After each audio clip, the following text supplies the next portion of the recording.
Good evening. Good evening. Welcome again to another edition of Gavin Richard Presents here on my channel GBoo2786. Whoever you are, we hope you are blessed and doing safe this evening.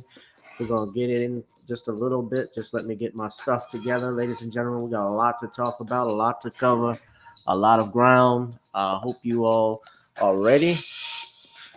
I know I'm late. I've never done it's been a long, long time, I think, since I've done a straight live stream late at night with everybody. I just wanted to do this because a lot of stuff was just going on and on my mind. But give me a few minutes and we'll get started, all right?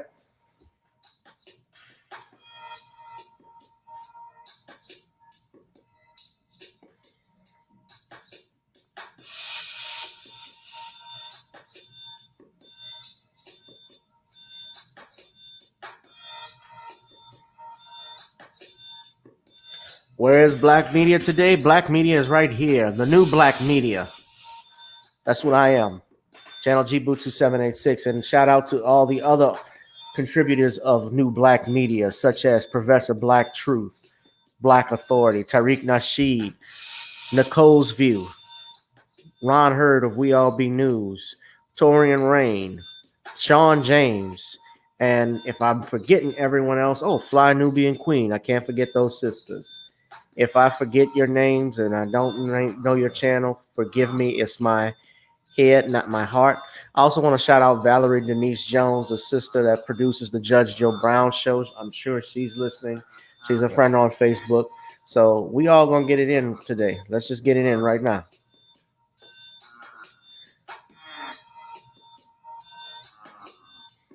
Hit that Cash App too, guys. Gavin Richard Esquire or Google Pay Gavin.grich1 at gmail.com.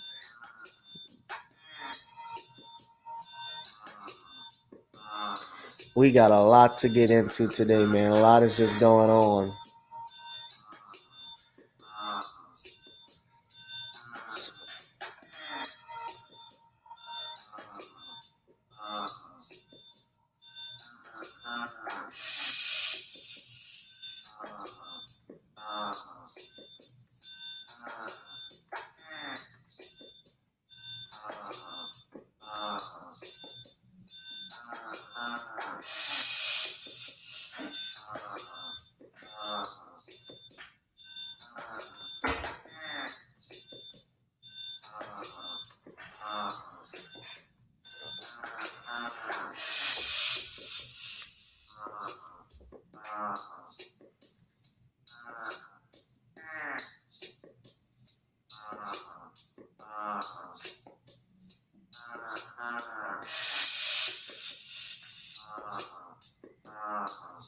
All right.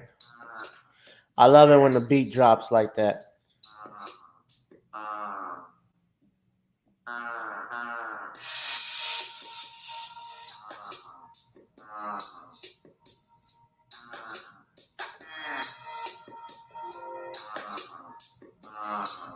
Okay, so let me stop this right now.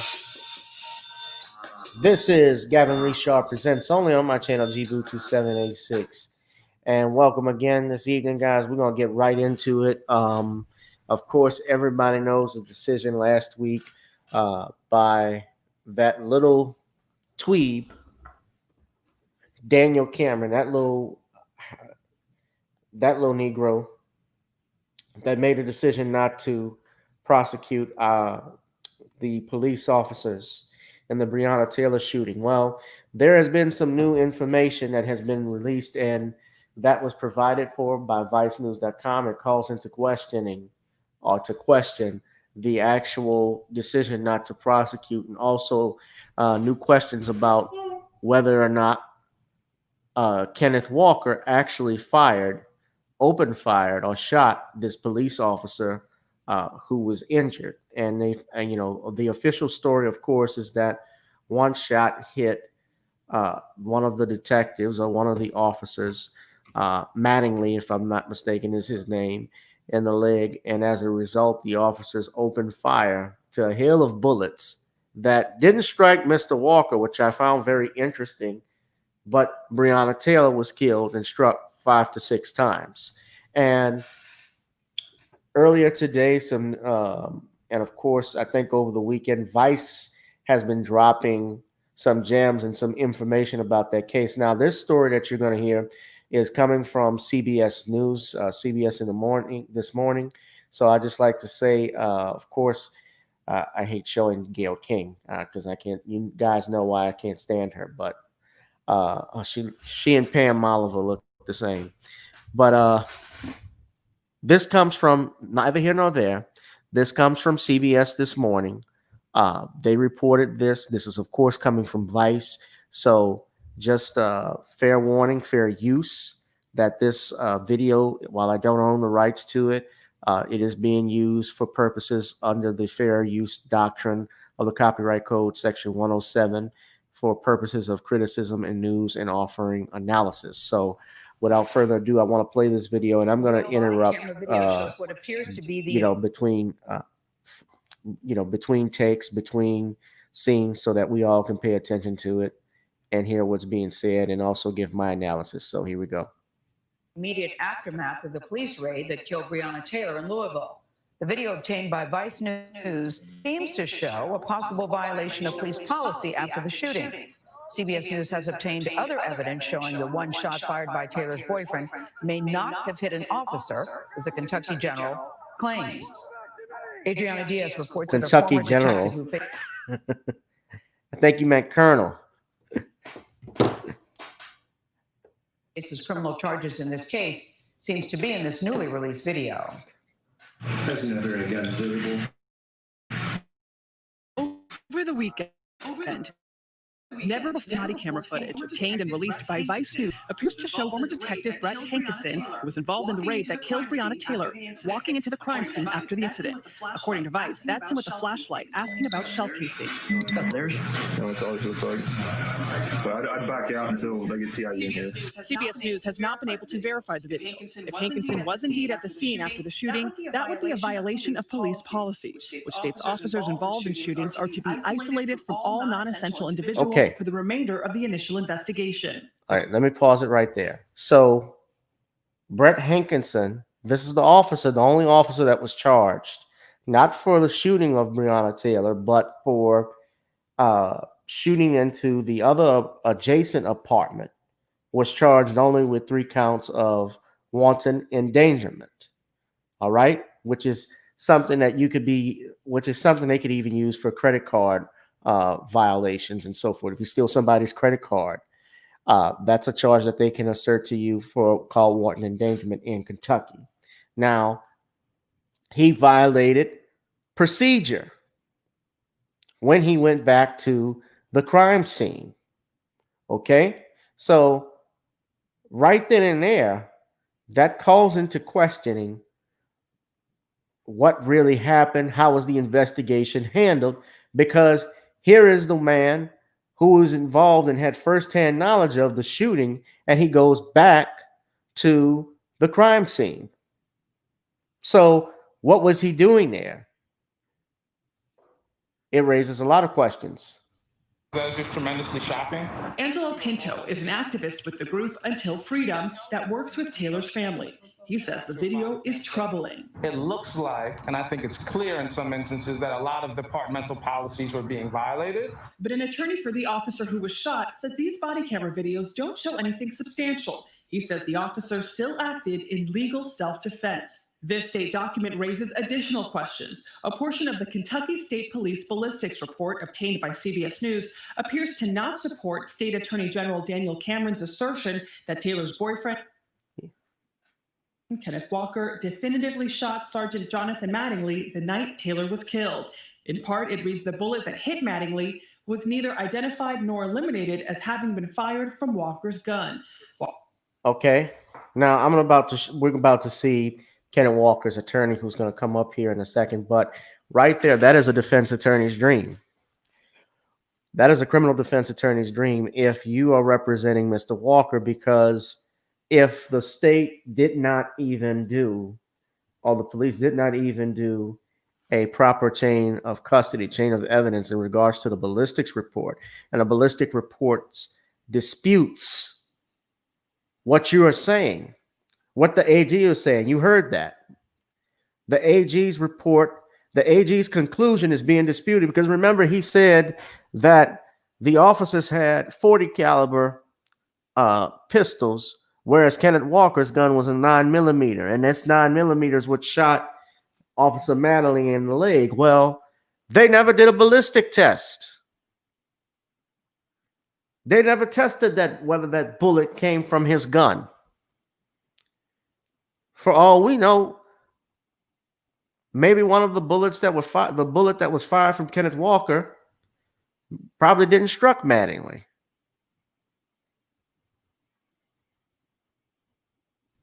This calls into question a lot of things that they have concluded by that little dweeb, that coon dweeb, Daniel Cameron. And by the way, if Daniel Cameron thought Donald Trump was going to nominate him for Associate Justice of the Supreme Court by doing this case, because that's that's Mitch McConnell's grandson-in-law, he was sadly mistaken. Walker's attorney, Steve Romine, says he has seen the full report. There's also evidence that Kenny's shot actually hit the carpet in the apartment. Walker was charged with attempted murder of a police officer, but the case was dropped without prejudice. Walker's co-counsel Frederick Moore says this means the state could charge him again if they see fit. They can't really prove what Kenny knew when he fired the shot, right? Which is the element essentially for attempted murder. It's unclear if the ballistics report or the body camera footage were presented to the grand jury, which decided Wednesday not to charge anyone with Taylor's death. Attorneys for Taylor's boyfriend have filed a motion for all the evidence presented to them to be released. An attorney for Brett Hankison, who will be arraigned today, said he's never seen a ballistics report, adding, quote, "Unlike a lot of lawyers, I do not try my cases in the press. I try them based on evidence in the courtroom." The police department's internal review is ongoing, Gail. Adriana, so many questions in this case. Steve Romine, when he was here last week, Kenny Walker's attorney actually used the word cover-up to describe this case. And that's one of the reasons why people are still marching in the streets, because they want full transparency to see what evidence the grand jury was presented with.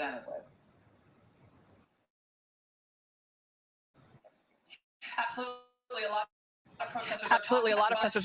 No such thing happened, and that the officers here acted in legal self-defense. Right. Well, the questions continue. Thank you very much, Adriana. One thing I will agree with Gail, the questions will continue because nothing about this story is adding up with my spirit. And I think a lot of you feel the same way. Most of you.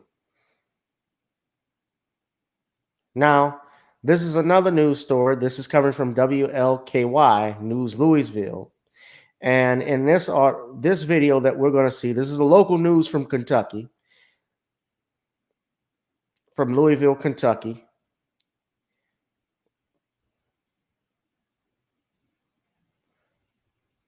You're going to hear from one of the witnesses, the witness that they quoted, that Daniel Cameron quoted.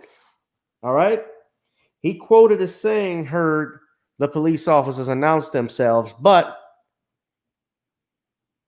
he changed his story, or at least his story is completely different from what we were told. I'm going to play that for you right now. I don't know if you guys have seen this audio clip again. This is covered under the Fair Use Act of Section 107 of the Copyright Laws of the United States. Is being used for purposes of analysis and news only, and criticism. Body camera footage is raising questions about the investigation into Breonna Shout out to Taylor's the death. chat room. Was the crime scene tampered with, and how honest was the investigation? Our Drew Gardner takes a look at the footage and documents obtained by Vice News.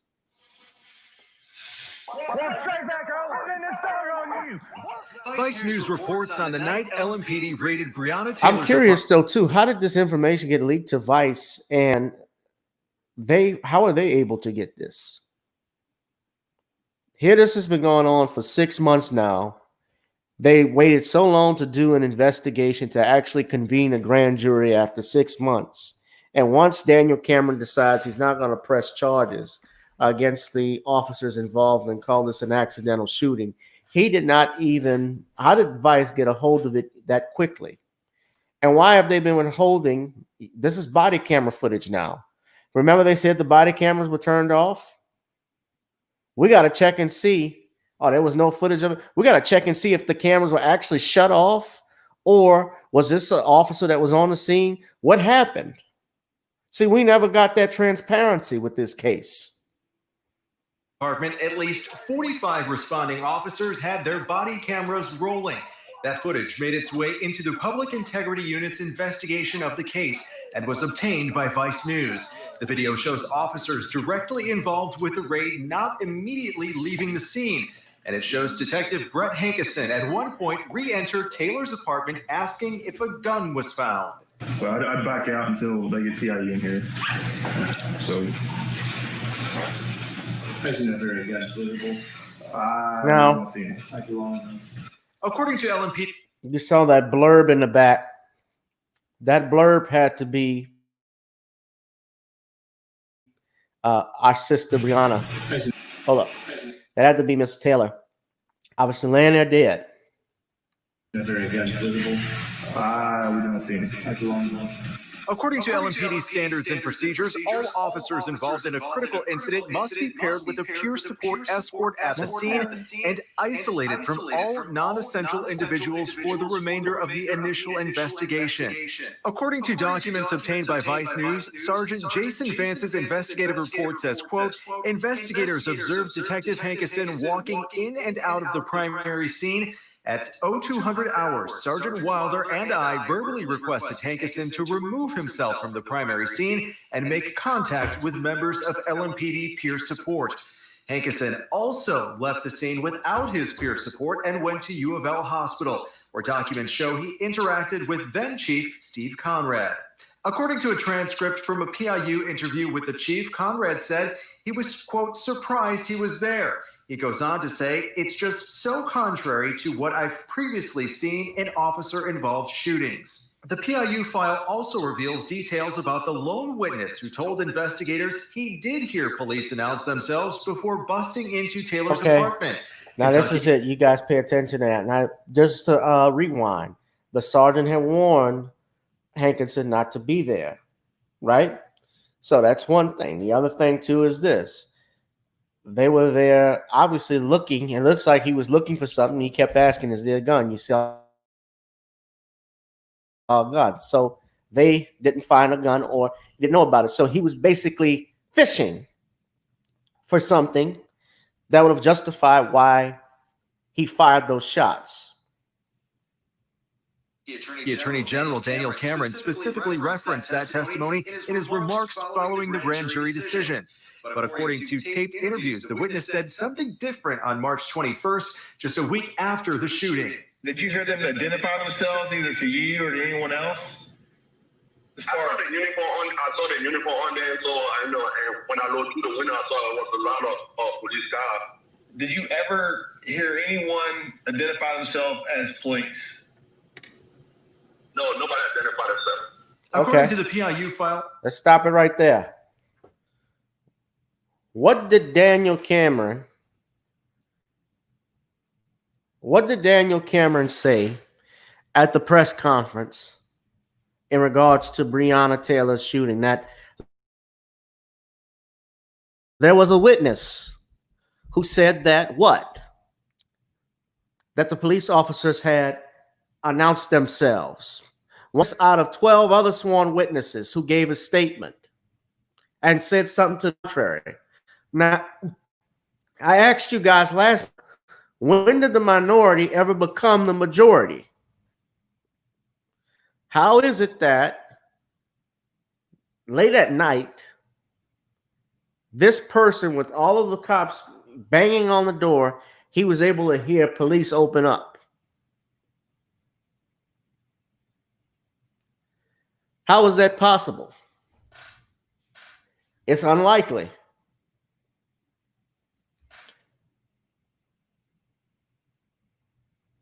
Investigators took a second statement from him on May 15th, where he said he heard police say, "This is the cops."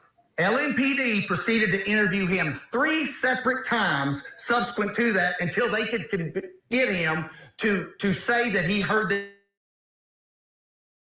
them announce. His first interview, but they interview him 3 times over the course of about 2 months until they can get him to say that, and that's what they rely on. That he heard them announce 3 separate times. Okay, so that's Stephen Ramines. We just saw him. He's Kenneth Walker's attorney, and he's telling you that there were 3 separate times they interviewed this witness. We'll play it back one more time for you. He said nobody identified themselves. They have this on tape from the investigator. You or anyone else? I saw the uniform on there, so I know. And when I looked through the window, I saw it was a lot of police cars. Did you ever hear anyone identify themselves as police? No, nobody identified themselves. According to the PIU file, investigators took a second statement from him on May 15th, where he said he heard police say, "This is the cops." LMPD proceeded to interview him 3 subsequent to that until they could get him to say that he heard them announce. His first interview, he says they did not, but they interview him 3 times over the course of about 2 months until they can get him to say that, and that's what they rely on. Drew Gardner, WLKY News. Okay. I just saw this too, guys. This flashed across my Facebook page. I'm looking at it. We're going to go over this article. But it says a grand jury member says that a Kentucky AG used jurors as a shield, and they are suing to have transcripts released. I'm actually going to pull that up for you right now. This is coming from NBCnews.com. Hold on a second.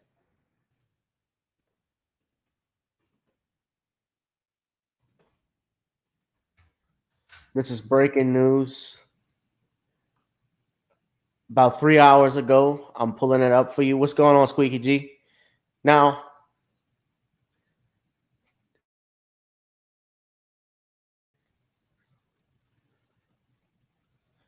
I got a question, and I think it's fair. We're gonna have to ask ourselves, what if all of that stuff is true? Did Breonna Taylor's family, their attorneys, know about the stuff that was being done?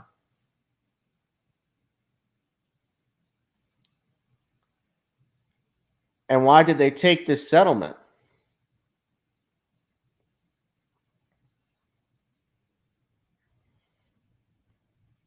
Because this seems like this was rushed. Dark Gable 831 says, man, they knew this was dirty. They took so long to bring this case to the public because they knew this was not right and wanted to get their lives straight. Yeah, they did. Of course they did. That's the reason why he convened a grand jury. He basically did, as I told Nicole yesterday. Shout out to Nicole, by the way. She had me on her live stream. We did real good. When they had Nicole on, when Nicole had me on, we talked about this. And yeah, we knew the jig was up the minute they decided to declare a state of emergency last week. The week before they announced the decision. And remember, they shut the stores down. They had police officers actually. They had to stop their vacation. They could not take vacation time during this week. There were curfews that were put in place. There were boarding places up. So they all knew that this stuff was dirty. They all knew it was going to come down. Yes. So let's just look at this article here. Now, of course, NBC News, we have issues with them because I know they lean more to the left. And of course, they distort things just like Fox. And when I talk about that, guys, news media in general, because they're owned by corporate interests, they are biased to a political party or a political sociology. So you look at CNN or you look at NBC, they always lean to the left, whereas a Fox News, of course, leans to the right.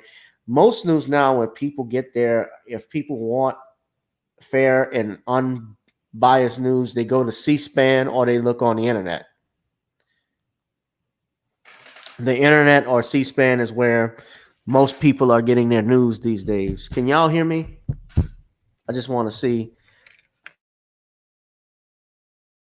All right. So let's see if y'all can see. Can anyone see this?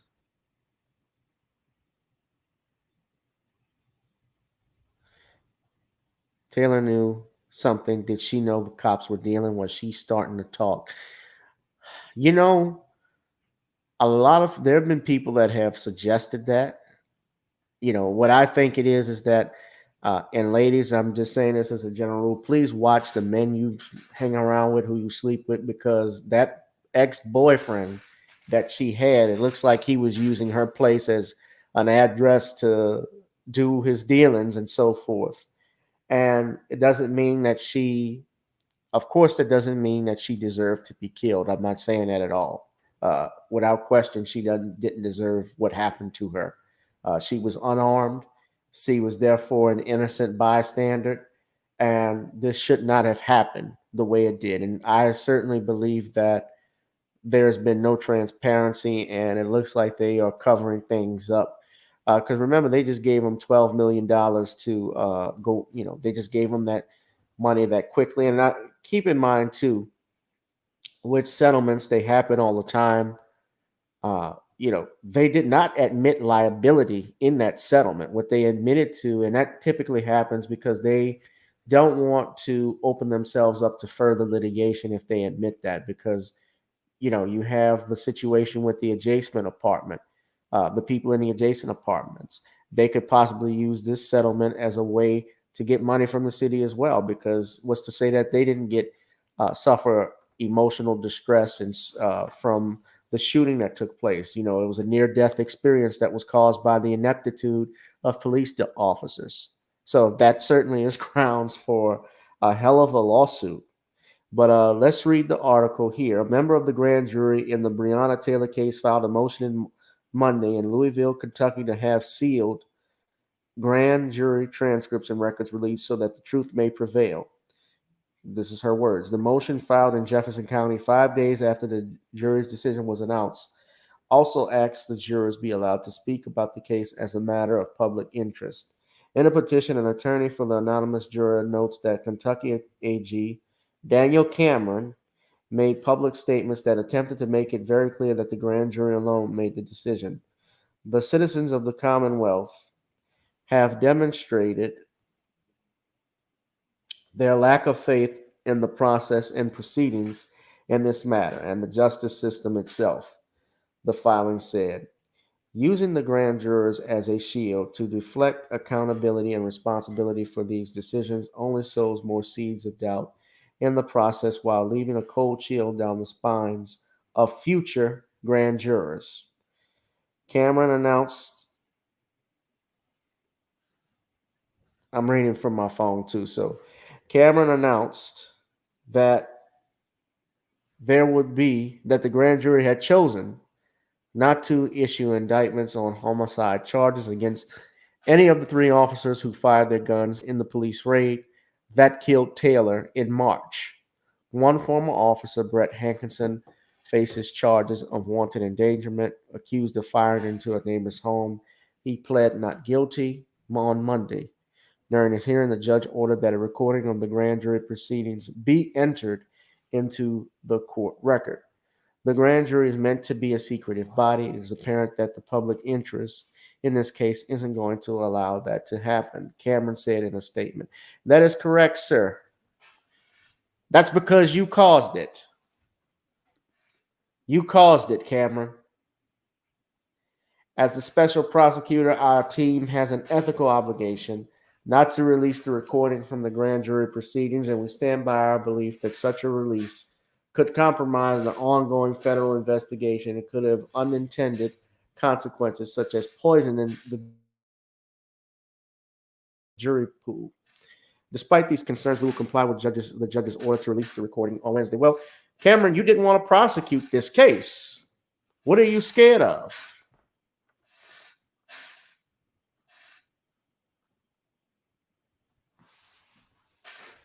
What are you scared of?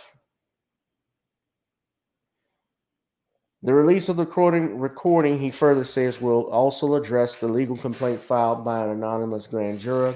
The motion said the juror who filed the petition wishes to remain anonymous but feels compelled to act in a manner that promotes transparency, truth, and justice. Cameron said he stands by the case his team presented. Once the public listens to the recording, they will see that over the course of 2.5 days, our team presented a thorough and complete case to the grand jury, he said on Monday.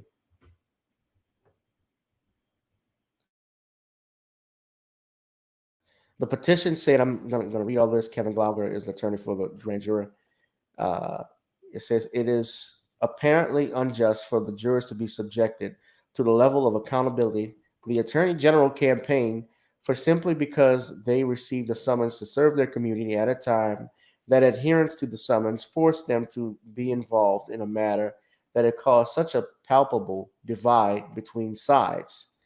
The decision not to charge the officers with Taylor's death was met with outrage as Taylor has become one of the many names associated with police violence and racial inequity in recent months. Protests followed in Louisville as people demanded transparency and justice. And remember also, in that police report, they did not mention any injuries.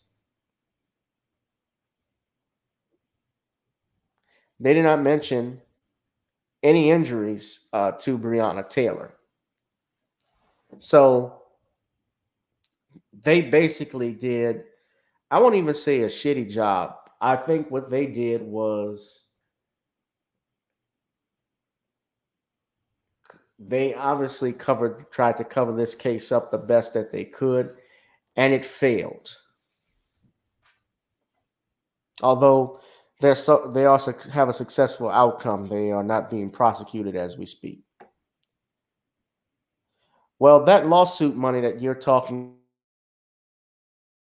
about, Squeaky G, those settlements come from the taxpayers. Yes, police officers are not sued. Those police officers, have qualified immunity, which protects them from, criminal prosecution and civil suits. So they may sue. Of course, they'll name the police department that's in there, and they have their insurance companies. But the citizens are the ones that pay that settlement money comes from. They pay all of that.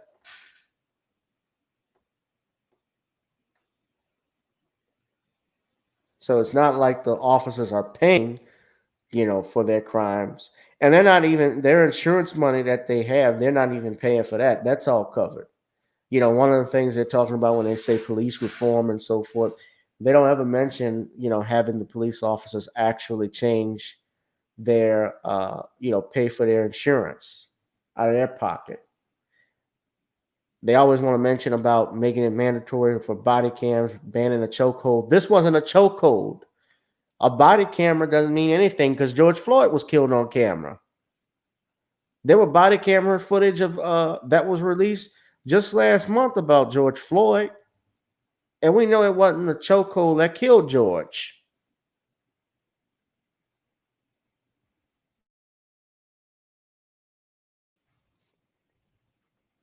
But people do not let this case die. It's very clear they're trying to cover this stuff up and make this thing go away, but it is not going away anytime soon. And certainly, and one thing you can do is get this fucking simp out of office in Kentucky. That AG, Daniel Cameron, needs to be forced out. Start a recall petition. Start a recall petition on this fool.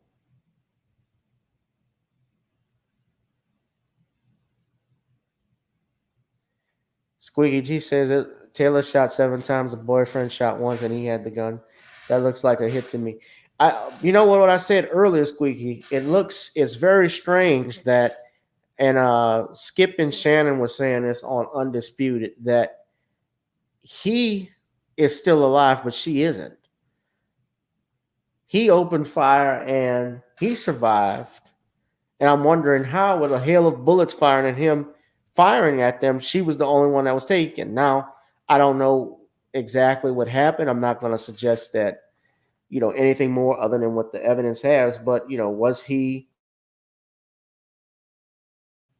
somebody had told me, well, she could have been a shield for him. I don't know about all that, but I do know that um, I thought it was interesting. It's hell of interesting that he's not dead, especially if he shot the cop, because the men are the ones that they go after first. But this can be deeper than what we thought. And, we'll keep bringing you updates about it and going over it. Now, okay, of course, you guys know the presidential debate is tomorrow night. I really don't have this might be one of I haven't watched the presidential debate really, just sitting through watching it probably since John McCain versus Barack Obama. That was the last one I watched, because most of the, I've told you before what I feel about the presidency and voting, and as far as these presidential elections are being bought off anyway. As Minister Farrakhan once said, presidents are not elected, they're selected. And one of my favorite comedians of all time, George Carlin, he used to make jokes about why, and he was serious about why he never voted. And he said, the public sucks. I don't complain about politics because the public sucks. He would say, fuck, his words were, fuck hope. Garbage in, garbage out. That was his take on voting. Now, of course, I do support voting, and I support voting in our local elections in particular. If our DAs are worth a damn, that matters, as well as our attorney generals, our secretary of states, our mayors, our judges, our city council persons. Those are the people that affect you more. So I certainly support something like that. But you guys know I've had Dr. Randy Short and Judge Joe Brown and others on here, and Kamala Harris, of course, Kamala. A lot of people, when she was announced as the vice presidential candidate for Joe Biden, a lot of people were not happy with that. A lot of people were not happy because of her record. Now, her record as a prosecutor, as an attorney general, is not great, and that's just real. And earlier this week, her line sister, Angela Rye,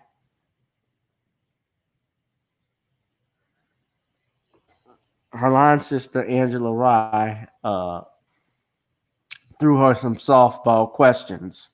And shout out to our sister, Vicky Dillard, a fly Nubian queen, who she was talking about this before me. But this is obviously worse than Snoop. This is obviously worse than smoking weed, listening to Snoop Dogg when Snoop Dogg was not even a teenager at that time. But this was okay. This is coming from One-Liners, The Hill. And of course, you guys know, probably have seen the videos going online, because Dr. Boyce Watkins has shared this. Hold on, let me stop the screen for a second so you guys can actually take a look at it, and you'll be able to see the video. But this is, they're calling it a viral moment, which it was. It was trending back on Twitter and on Google. This is Kamala Harris and Angela Rye. And Angela was, of course, throwing them softball questions, all giddying it up. I think Angela wants a job back on CNN or wants a job in the White House with this. But you guys just take a look. Tell me what and we're going to go over this, but in a second. Hopefully, we can get you ready and most comfortable today. How are you doing? How are you feeling? I am well, Angela. It's so good to see you. And I just want to thank everybody, Chairman Russell, for that introduction. Thank you for mentioning not only the head of the NAACP, but also my pastor, Dr. Amos Brown. Thank you to Derek Johnson for your ongoing leadership. We talk so often these days about the importance of everything that is at stake and making sure everyone's voice is heard. So it's good to be with everyone. And Angela, it's so good to see you. And I'm good, you know, one day at a time, 39 days before an election that will determine the course of, you know, history for generations to come. Y'all notice though, with every presidential election, I saw a commercial too earlier today that was on TBS. They always make the claim like this is an election that's going to determine, you know, future generations to come, or you got to vote what your life depends on it.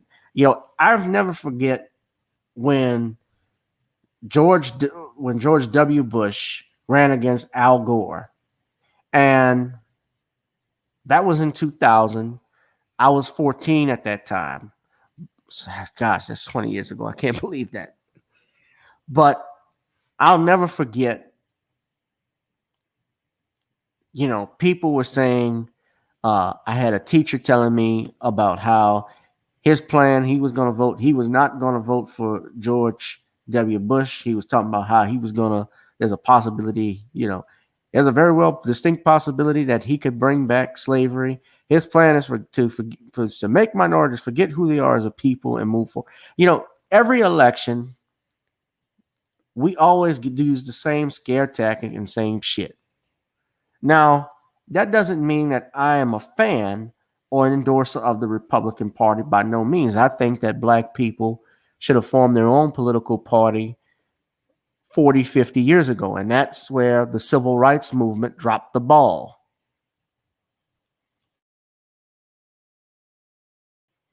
They were focusing on getting seats at the table rather than owning the damn table.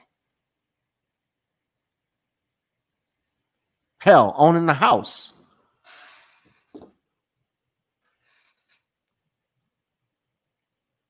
We could have done much more and pushed forward. And every year they say the same thing to scare you into voting. It's the choice between Satan or the devil. Every year they do the same thing. And I don't hear any tangibles. Let me just ask you something. Do you guys know, we're going to talk about this too, but I actually saw this with my own eyes because I did the video with Randy Short. You guys saw me cover it.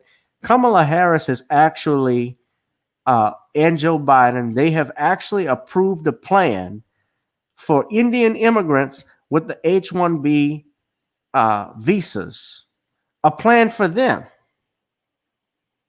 So here we are as black people, and we ask for tangibles. We asking for something for our vote. We're treating it like every other minority is treating it. And I see a lot of our people staying on code. I'm glad. We got to treat this like a business, because if you want our votes, we'll give them to you, but you got to give us something in return. It's a business transaction. Every other ethnic group, they don't vote based off of their emotions. They don't vote based on history. They vote on what is in the best interest of their pockets. That's it. But I'm going to keep playing the video. Again, I don't own the video, but this is fair use. Oh, I'm trying to play it. Let me play it. Yeah, it will. And with that, I want to start because I know that part of what's happening in debate prep is they got to get you with rapid round. So one of my favorite things to do for the podcast is a rapid round. Part of that is to just loosen us up and get ready to just dive right in. We want to consider this family talk. So here we go. Let's start. Okay. So you are a proud AKA. How do y'all normally greet each other? With a hug. Not during COVID. Okay, what do you guys say? What's the little thing you say? Greetings, soror. Thank you. I was looking for a ski week, but I'll take it. You know, when you go through the process of becoming one, then we can have that conversation. Not happening. I am black and not Greek. I'm an Eddie Rice child. Okay, next one. Did you know that you and Snoop Dogg share a birthday? I did. I actually did. And I talked to him recently. And I smoked a weed to him too in college. Yes, thank you, Snoop. I like your hit song, California Love. Y'all know her pandering is off. Her pandering game is off. Just keep watching. About voting, actually. Yeah. I love it. About voting, all of us voting. Yeah. Yeah, that's really important right now. Yeah. Okay, your favorite professor at Howard. Oh, Dr. Hotchkiss. There were so many, but I'll start with him. He was one of the ones who had been a real barrier breaker in his own career in life. And but there's so many. And the thing about the professors at Howard is that they were the best and the brightest in their field. They could have taught anywhere that they wanted to teach, but they chose to teach us. And in that way, really inspired us in ways that were very special and long lasting. Well, now that Howard has their commercial from this too, this little plug, we're gonna keep going rapid round. Okay, who threw the best? But let me, in fairness, all HBCU. That is, but no, truly, that is an HBCU experience, and it's universal in that way. Mm-hmm. Okay, who threw the best shade during the Democratic primary debates? You got to pick one. Beside myself. Oh, God. Okay, guys, this is I knew this is my first time actually watching this video, so I knew where it was gonna go. Angela's trying to do everything to make Kamala sister homegirl and give me a ski-wee and all of that stuff. This is why we can't get anything done. We can't get anything done. We can't get anything serious stuff. Nothing serious ever comes up with these questions. When you have power at the door, you try and get whatever you want out of it. You talk to, that's what it was about. And we're going to talk about Trump in a little bit, but I'm going to keep playing the video because I don't want to spend too much time on it. But this is giving me a headache. No, you can say yourself. Okay, what's the first thing you do in the morning? Oh, a combination of things, but probably a read is one of the first things I do. Mm-hmm. Favorite thing to cook? The people don't know you can slay down. A roast chicken. It's kind of my go-to. A roast chicken. And then best rapper alive. Tupac. You say he lives on.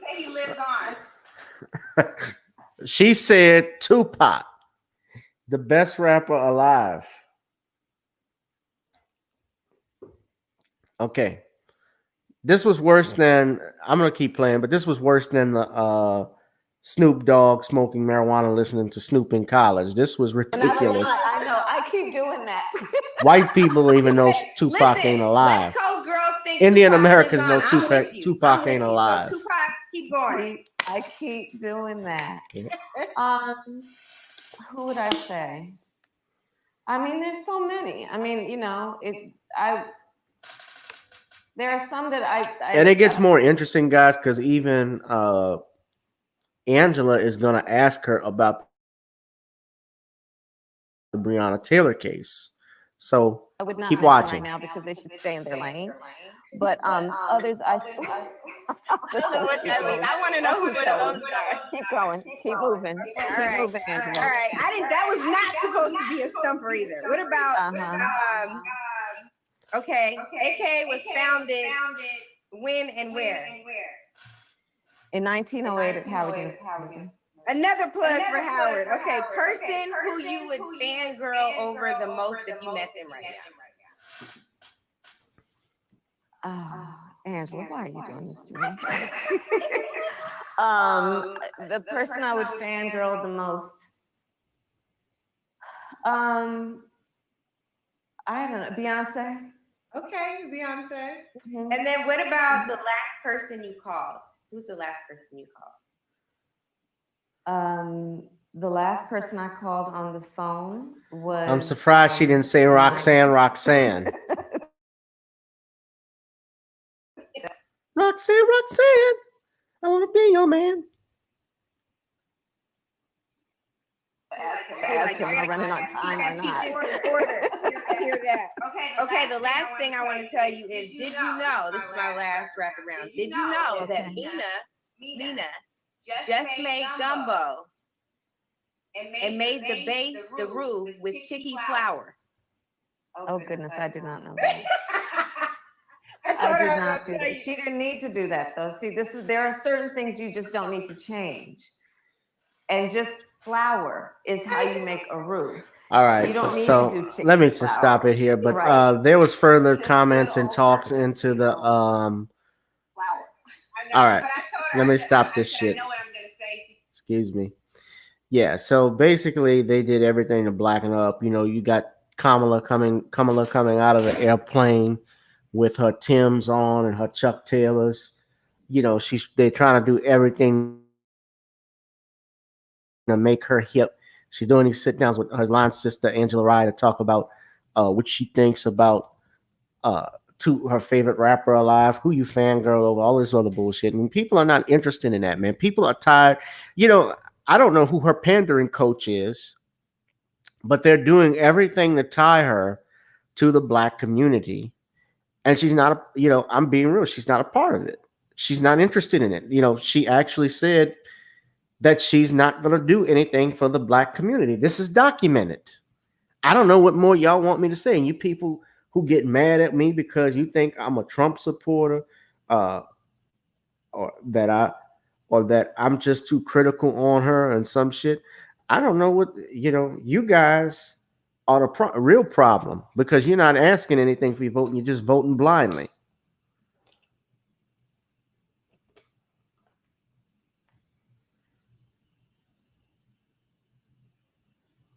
You all are the same people that would have applauded that video. I'm sure you applauded that video where you had those strippers with their asses out. And I heard from Judge Joe Brown that some of them weren't even real women. That's debatable and questionable.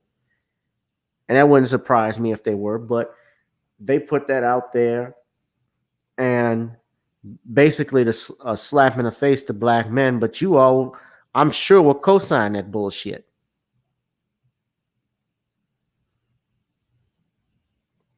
And here we have a situation where we're trying to move forward, push our race forward, because we keep going down as an African American community.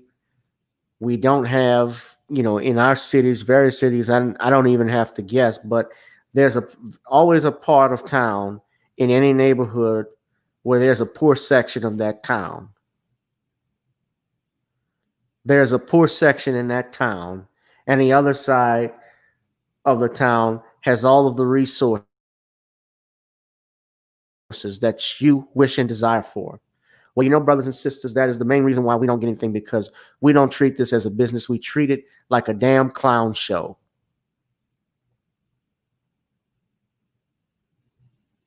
We're going to talk about that in a minute, Squeaky G. But yeah, so they're doing everything to blacken Kamala up. And, she even talked about the Breonna Taylor shooting. She said she didn't know too much about it when comment. So, I mean, if she was pressed to prosecute, she keeps talking about saying her name and all of this stuff. We don't need to say her name. Not insulting Sister Breonna Taylor, but what are you going to do about it? And really, I'm not even for asking questions anymore. I know what I'm going to do.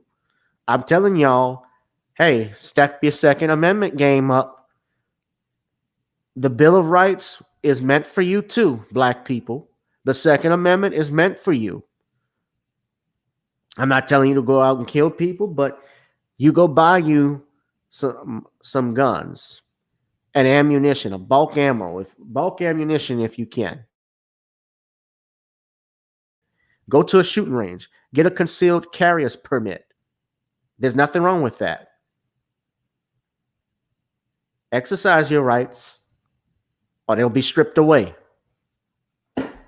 But we keep treating this thing like it's a game, like it's a cookout. I mean, even after the Blake shooting, didn't his family throw some type of party? I think Nicole's View did it. They threw a party out there after this brother was shot.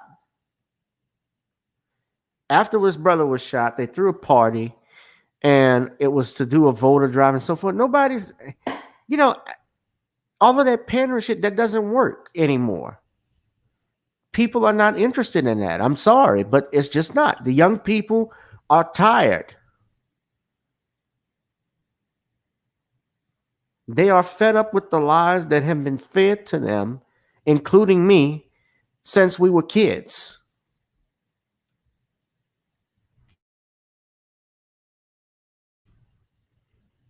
The Second Amendment is what makes America America. Yes, it is. It was founded on blood. It was founded on revolution. And you know what? It applies to me too. We fought more for this country than any other group, and the Democrats have already said, and Joe Biden has stated, that they're going to be doing other things for other people. But when we ask for stuff, it's always a problem. I mean, you ask for reparations. Well, that only depends if we can include the Native Americans in it. No. They've gotten that already. Native Americans have actually approved reparations in lawsuit settlements, including under the Obama administration. So I don't know what Joe Biden obviously doesn't know where he is right now. He doesn't know what he's talking about, but there was hundreds of millions of dollars in cash settlements that were given to certain Native American tribes in reparation money, especially for the Trail of Tears incidents. Remember there was also a treaty that was given. Dr. Anderson talks about this. You guys know what I'm talking about. Is it the 1866 Indian Treaty?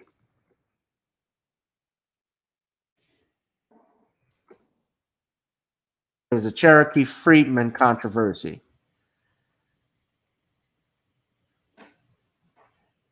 The Cherokee and other Southeast Native American nations known as the Five Civilized Tribes held African American slaves as workers and property.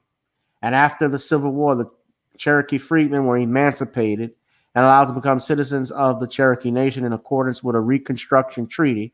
Let me pull that up for you right quick. I know we've been on here a little bit longer than what I thought I was going to be, but we are going to get to the last topic in a minute. But let me just pull that up for you. And I don't want let me pull that up for you right now.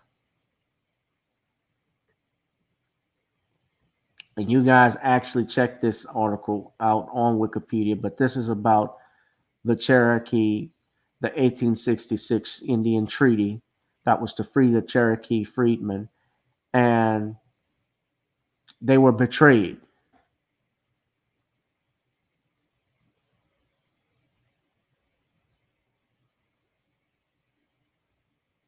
And the descendants of the freedmen were stripped of their voting rights and citizenship unless they satisfied a new criteria, meaning that they had to be a direct descendant from an ancestor listed on the Cherokee by blood section of Dawes rolls. They were created by the United States Dawes Commission.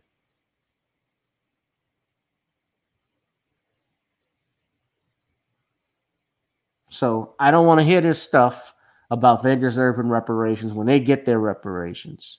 They've gotten it. They are Jewish. The Jewish community has even gotten reparations because certain corporations benefited during the Holocaust and participated in that. See, I'm coming with you guys with facts tonight. So when you guys talking about I'm being unreasonable or not being fair, no, it's right here. It's called the internet. We can't afford to be lazy anymore when we got the resources.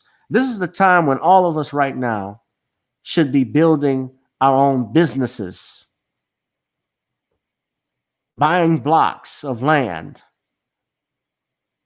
starting investment groups. I'm interested. I do stock trading myself on the side, through Cash App. You can do stuff like that. I don't know if anybody has trade accounts or an investment account with Expedia or anyone, but I'm sorry, E-Trade. I said Expedia. That's the travel agency. But if you do Cash App, if you do Acorns, I mean, those are trades. Those are things that we can be learning. We should be learning.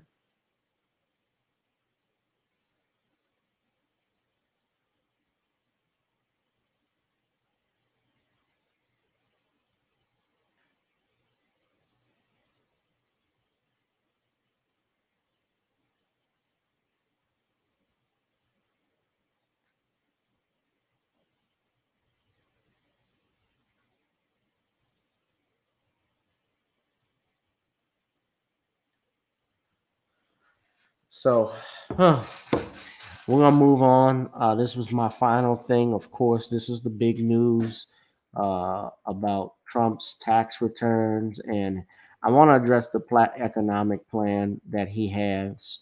Uh, there are issues with it that I have with it, and some of it seems like it's hot air. But there are some things I actually agreed with it, believe it or not, because it actually directly deals with the Black community. It's mentioned in there.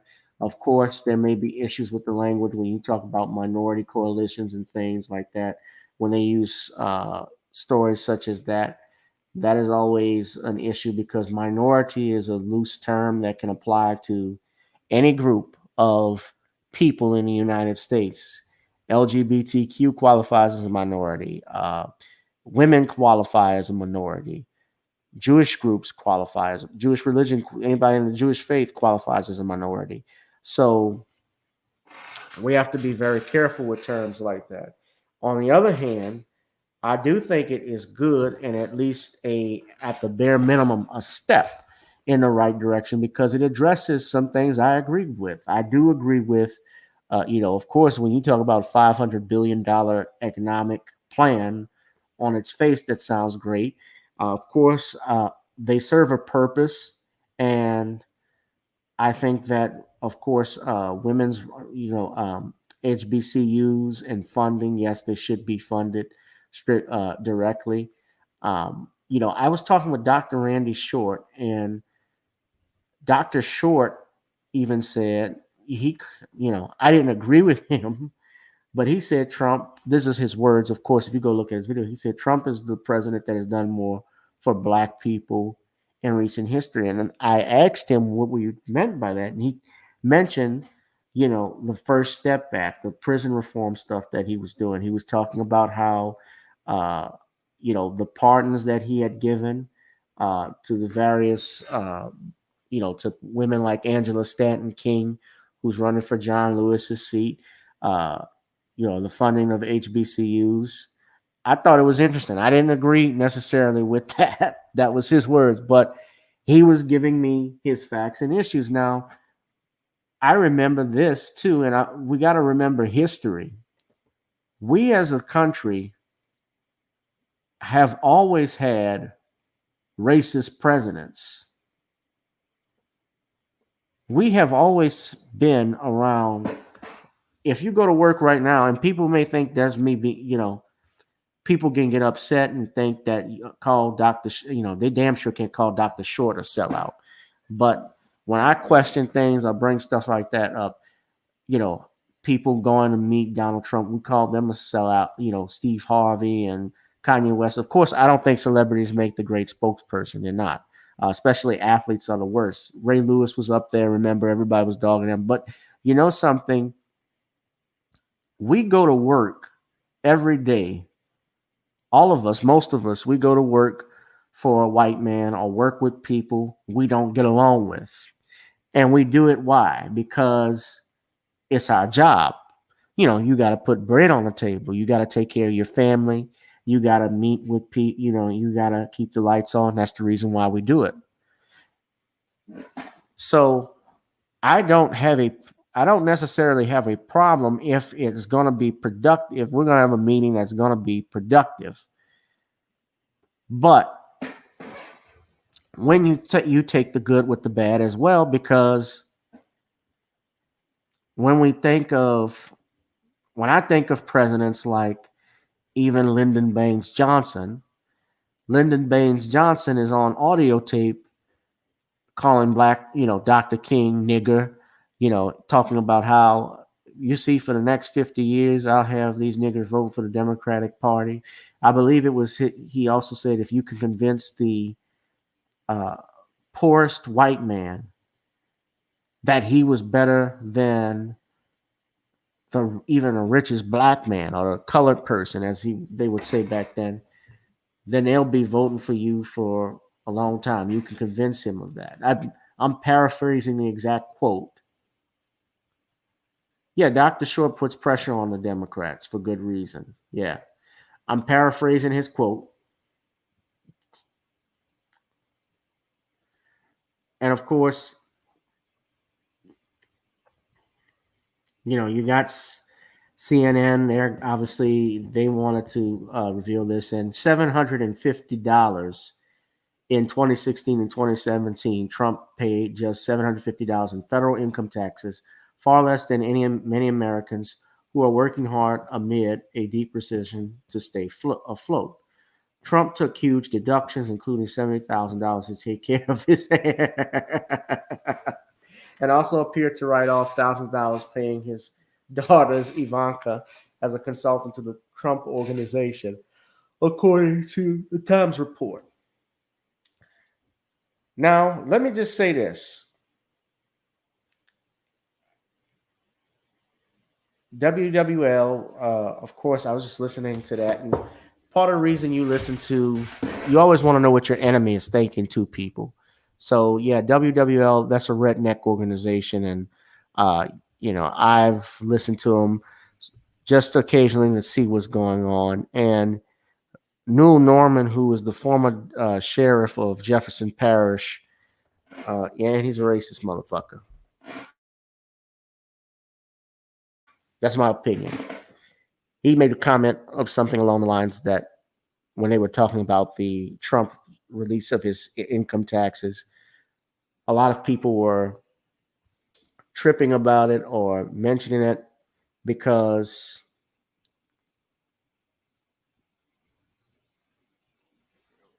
this man who is supposed to be a wealthy guy, multi-billionaire.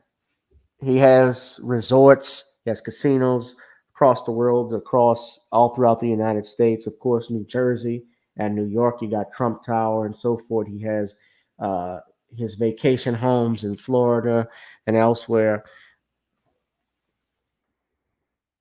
What he mentioned, and that what I kind of understood what he was saying, is that if a CPA actually suggested to his client that he pay more in taxes when he can avoid paying less, he would be committing malpractice.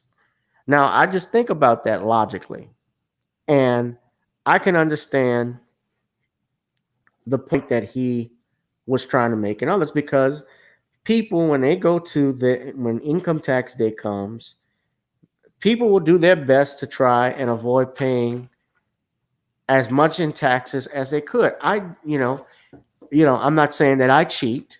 I don't.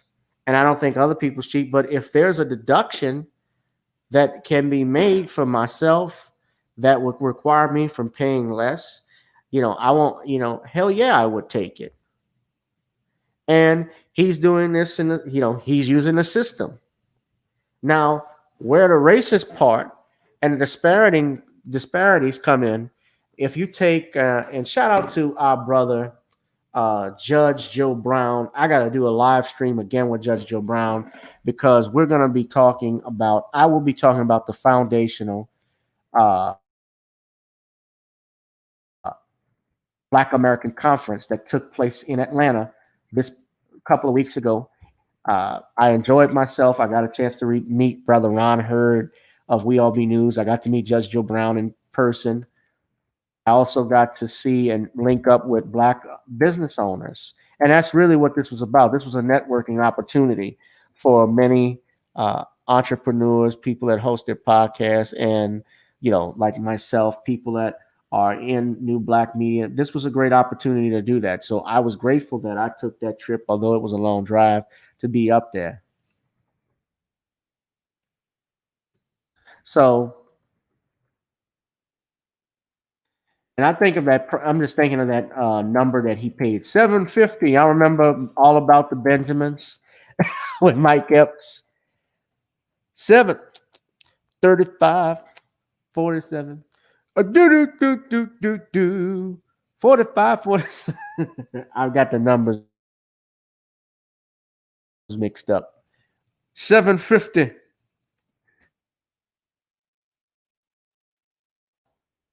750.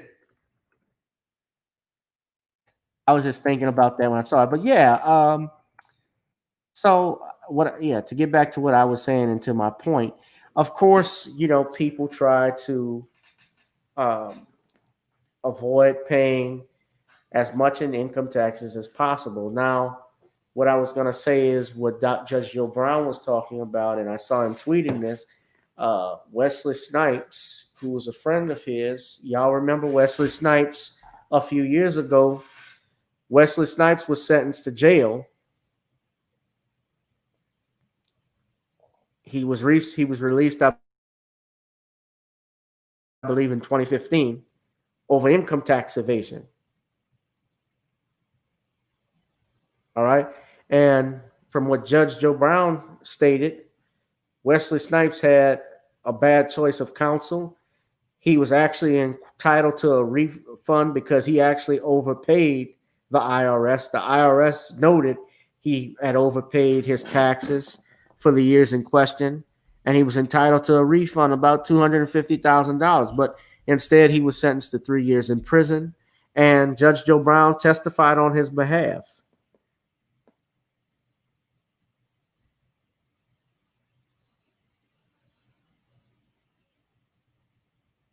And that is the difference between black people and white people when it comes to this justice system.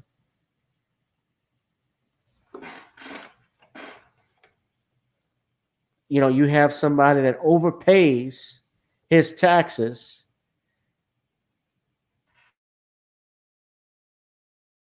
and he still goes to jail. Of course, if Donald Trump was a black man, he wouldn't be going through this. Look what they're doing right now to the brother Robert Bullitt, who paid for all of those brothers' tuition out in Morehouse. He's actually being investigated by the feds right now.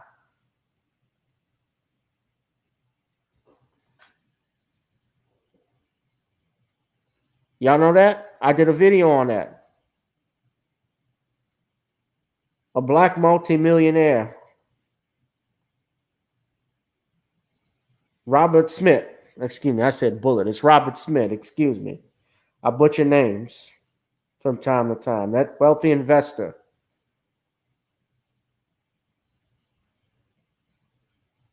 And he's facing income tax issues, income tax evasion investigation, according to Bloomberg. And of course, the politics always play a role in this stuff too, because it's coming out late. There's an election season that's coming forward. And yes, I do believe that they are doing this obviously to play into the election so it could be easier for Joe Biden to win. You know that although I don't honestly see them beating Donald Trump, I don't think Biden is a strong enough candidate to beat Trump at this point with the way things are going. And I think even the race protests that we have may play a role in that as well, because you see, while I agree with protesting, we saw some videos where these kids were actually in the faces of these white people trying to get them, force them basically to put their fist up in the air and do all kinds of stuff, to destruction of property and so forth.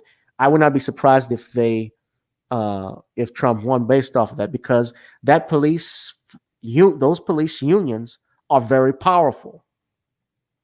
They are basically the criminal defense for police officers. They are extremely powerful and influential.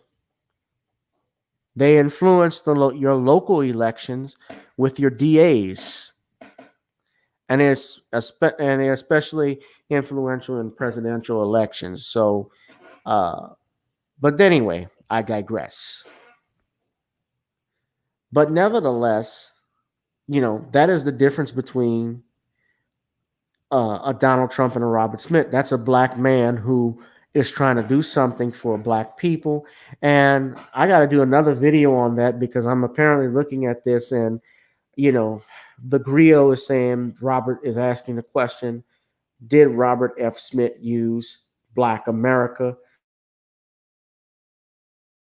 Of course, I'm not shocked that the griot would even title something like this because the griot is virtually a talking point for simps and anti-black male heterosexual personalities.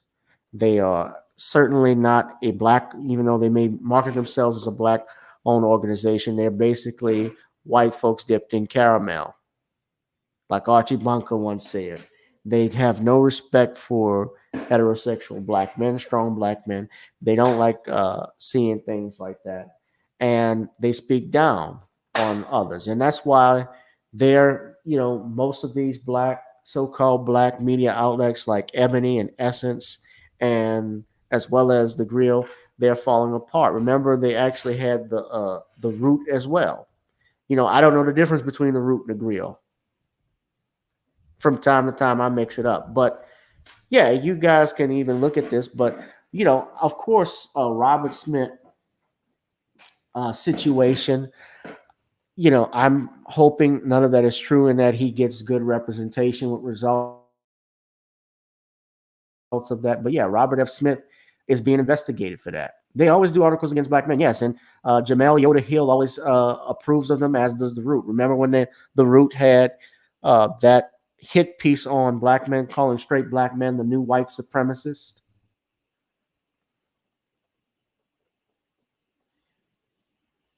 I'm looking at this now. I'm just still looking at I'm switching back CNN's article. I'm telling you, there are people out there, and I know I come from blue collar hardworking. These folks are scrapping to make a living, and they're going to wake up and find this incredible mogul paid $750, said former Ohio Republican John Kasich, who is now a CNN political commentator. I think also with this too, if I'm not mistaken, with that is the Dick Gregory, brother Dick Gregory, Baba Dick Gregory, the late great Dick Gregory, once told Ron Hurd, shout out to him of We All Be News, that Donald Trump was broke. I don't know if you guys remember that, but y'all can go look that up. When he was running for president, Dick Gregory, I distinctly remember this. He said that Trump was broken.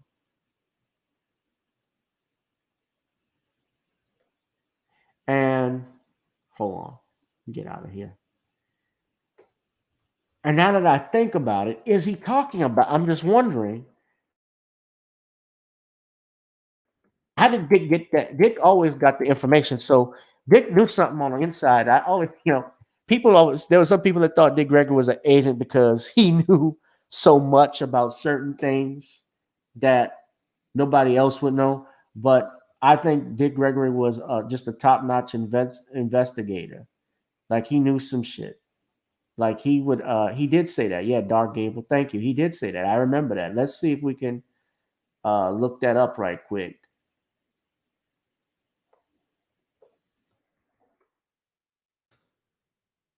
He even said there were two Donald Trumps.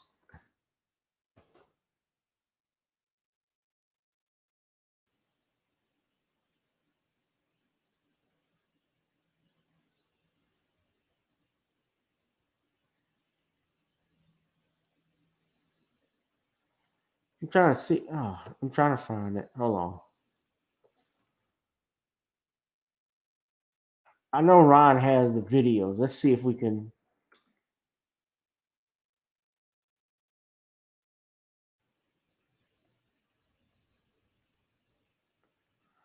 I knew these guys, and I knew Dick Gregory personally. Shout out, may he rest in peace. Really miss him. You know, I'm wondering what he would say right now with all that's going on.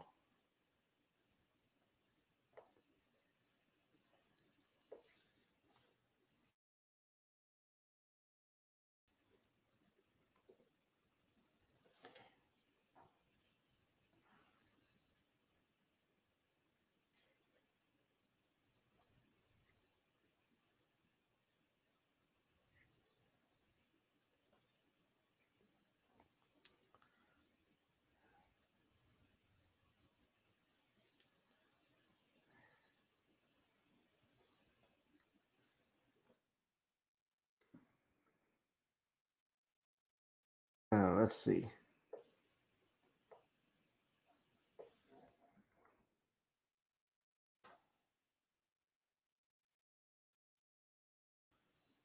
Yeah, he says there's a lot here, but there's a lot to choose from. But I remember distinctly, yeah, Baba D. Gregory said that Trump was broke and didn't have money. So y'all look for that.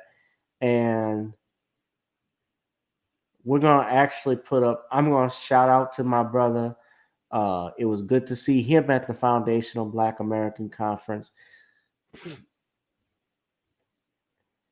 I think this is the video here. Let me just see if he won't mind if I share this. Right, Dick knew people. He had people on the streets.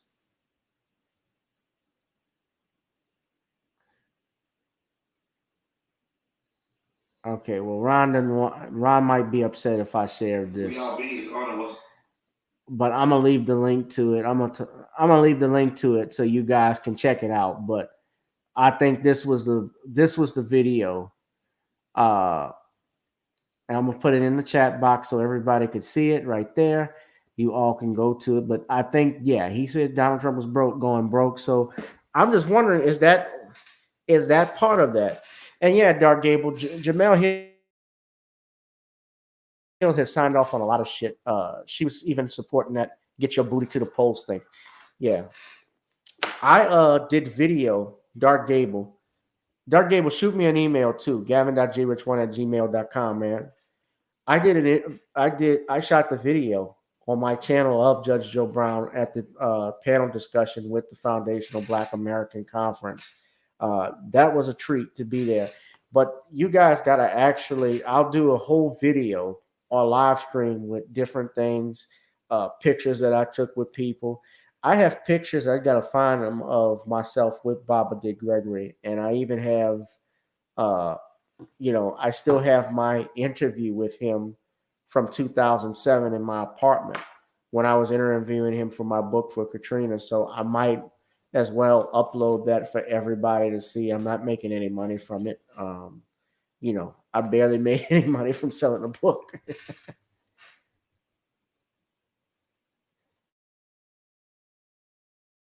I'm glad you saw it. So, Dark Gable, you saw the video that I uploaded because I uploaded that yesterday.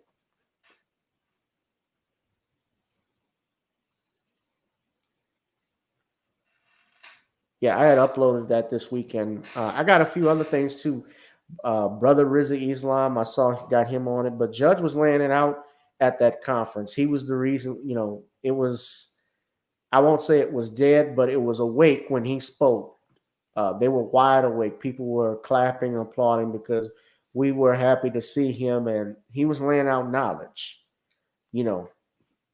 My only thing with the conference that I could say I took, and I'll do a whole video on it, but my main issue was that I thought it was, well, for it being long, there wasn't a lot of food that was available out there for people. There were some red velvet cakes that they were selling. Yeah, that's what I did. It was the one where he was talking about Kamala Harris. That's correct. And I'm sure if you listen to Tariq's broadcast on his channel, yeah, they were selling out all these red velvet cakes. I saw people eating them, but I was scared to get out of my seat because the place was crowded and packed, that they actually had people standing on the sides, people sitting on the floors that were just coming to sit in. And the other thing too, and I think he probably addressed all of it, there were some people who paid for the VIP package. Um, One lady I know of, and a couple ladies I saw that paid for a VIP package, and I don't think they got their gift bags or anything like that. But I think he may have worked it out with people. But I mean, there were some that were hot. But other than that, I enjoyed it, man. It was a great time. And Tariq, I did see he was addressing that on his show, and I wish they would have had at least these big teleprompters so everybody could see the crowd, people could see the speakers. Excuse me, uh, so that they would know they were there. They could take a good look at them because Ron came there and Ron was upset because he had his camera and couldn't take pictures with him. So I'm recording from a phone, looking at that. Yeah, man. So yeah, but you guys gonna be checking out the debates. I will be checking out the debates just because I think it's gonna be funny to see that. I mean, Nancy Pelosi is even telling Joe Biden not to debate. So that's saying something and how much faith she has in her own party, her own candidate. That she doesn't have any faith in him in a debate because they know Trump can wipe the floor with him. It's not that Trump is competent as a politician. It's the fact that he just knows how to manhandle and talk over people when the microphone is in front of him. And I think, people like that.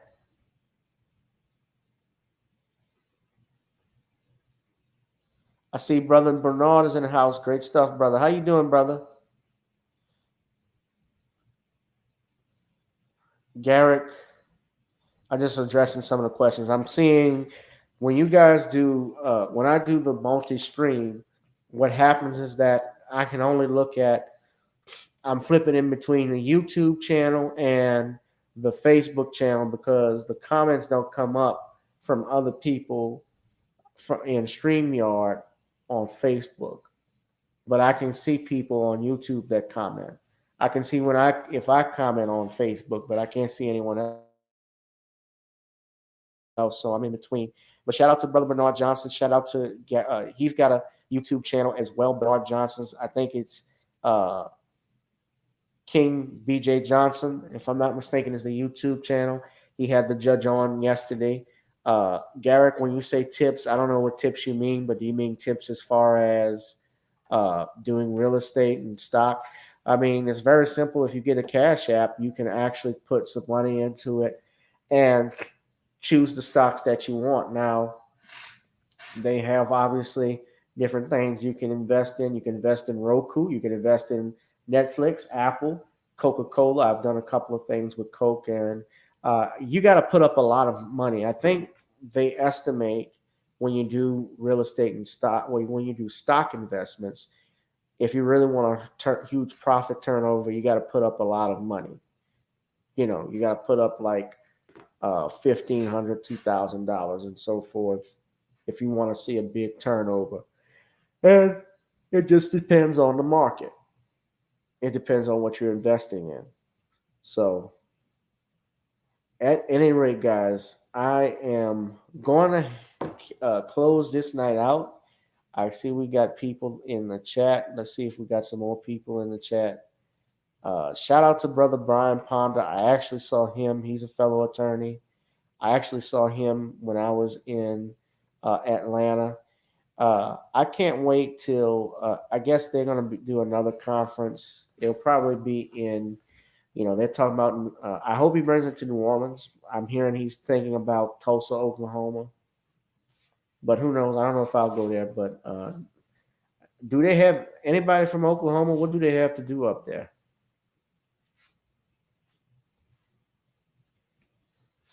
Besides raise cattle, watch the Sooners, sing the songs, and all of that stuff. I could be wrong. I would like to. That may be a place to visit just for historical purposes, Tulsa. But you guys, shout out to the chat room. Please hit that Cash App, Gavin Reshaw, Esquire. It's a banner at the bottom. You see it in the ticker below you right there. If you guys want me to make more videos, I ask that you please donate to the channel because the YouTube page is not monetized as of yet. And certain videos they don't like to monetize, especially those that are like this. But you guys, shout out to you all. Thank you all for joining me tonight. It's after midnight, so I've been on here for a little bit longer than I was going to, but we got it in tonight and more to come. So you guys be safe, be blessed. Stay tuned for more. Let's see. Paula Fuller. Okay, what's up, Paula? What's up, Paula? How you doing? Paula Fuller from Arizona is joining us. Okay. Thank you. Subscribe to the channel. Anyway, guys, let me get on out of here. I appreciate you too, Dark Gable. Thank you for watching. Please. Oh, by the way, Dark Gable 831. Please email me at the bottom. You guys, stay tuned. Be blessed. Be safe. And I'll holler, Squeaky. I'll holler at you. Thank you for tuning in. Hit me up, Squeaky. I'll talk to y'all later. Peace.